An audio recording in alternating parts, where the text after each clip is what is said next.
அந்த நிர்வாண நிலையை வந்து புத்தர் வந்து அடைஞ்சிருப்பார். புத்தரோட ஞானம் அடைஞ்சதுல இறுதி கட்டத்தை பார்த்தீங்கன்னா புத்தர் வந்து தேவர்களுக்கு வந்து ப்ரூவ் பண்ணி காட்டுவார். எப்படின்னு பார்த்தீங்கன்னா 7 பனைமர அடி உயரத்துக்கு வந்து நின்று காட்டுவார் தன்னோட சித்துக்களை வந்து யூஸ் பண்ணி. நீங்க கேட்கலாம், அது எப்படி வந்து பாசிபிள், ஒருத்தர் வந்து 7 பனைமர உயரத்துக்கு வந்து நிற்க முடியும் அப்படின்னு சொல்லிட்டு. நம்ம உடம்பு பார்த்தீங்கன்னா பஞ்சபூதத்தால் ஆனது, நீர், நிலம், நெருப்பு, ஆகாயம், காற்று அப்படின்னு சொல்லிட்டு. நம்ம தியானத்துல வந்து உச்ச நிலையை வந்து அடையும் போது என்ன ஆகும்னு பார்த்தீங்கன்னா இந்த பஞ்சபூதங்களும் வந்து நம்ம கண்ட்ரோல்ல வந்துடும். அதாவது இது வந்து சித்துன்னு சொல்லுவாங்க.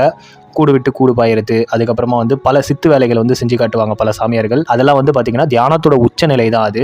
அது வந்து புத்தருக்கு வந்து இந்த மெடிடேஷன் வந்து கண்ட்ரோல் ஆயிருக்கும். ஆனால் புத்தரே என்ன சொல்லியிருக்காரு பார்த்தீங்கன்னா, இந்த சித்துலாம் வந்து நம்ம வந்து அனாவசியமாக யூஸ் பண்ணக்கூடாது, இதை வச்சு மக்களை ஏமாற்றக்கூடாது, நமக்கு தேவை போது தான் இது யூஸ் பண்ணணும் அப்படின்னு சொல்லிட்டு தான் வந்து புத்தர் வந்து சொல்லியிருப்பாரு அவங்க சீடர்களுக்குமே. புத்தருக்கு எப்பவுமே சிலை வைக்கும்போது பார்த்தீங்கன்னா பெருசு பெருசாக வைப்பாங்க. அது என்னன்னா அவரோட என்லைட்மெண்ட்டோட உச்சம் தான் வந்து அந்த பெரிய பெரிய சிலையோட அடையாளம் அப்படின்னு சொல்லிட்டு பல நாடுகளில் பார்த்தீங்கன்னா புத்தருக்கு வந்து பெரிய பெரிய சிலைகள் வந்து இருக்கும். ஞானம் அடைஞ்ச வீடியோ பார்க்க கீழே இருக்க லிங்கை கிளிக் பண்ணி பாருங்க.